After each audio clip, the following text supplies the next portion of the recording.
नाही, मला जो इथं नाशिककरांच्या पर्यावरण प्रेमींना सपोर्ट करण्यासाठी मी इथं आलेलो आहे.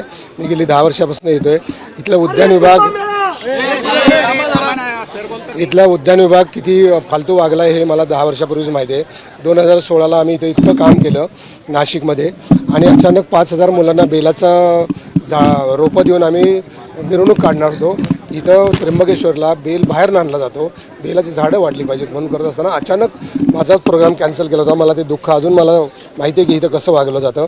उद्यान विभागामध्ये कर्मचारी कसं काम करतात, झाडं रोपं कशी आणली जातात, फॉरेस्ट डिपार्टमेंट कसं रोपं आणतं, नर्सरी का चांगली करत नाही, सगळ्या गोष्टीचा अभ्यास आहे. पण आता जरा जास्तच झालं म्हणून मला लोकांसमोर यावं लागलं की बाबा इथलं एकही झाड तुटता कामा नये आणि हिडन अजेंडा तुम्ही राबवू नका.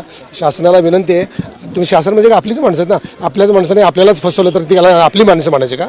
तर अशी वेळ आली तर आम्ही विरोधात जाणार. आम्ही इथलं एकही झाड तुटू देणार नाही.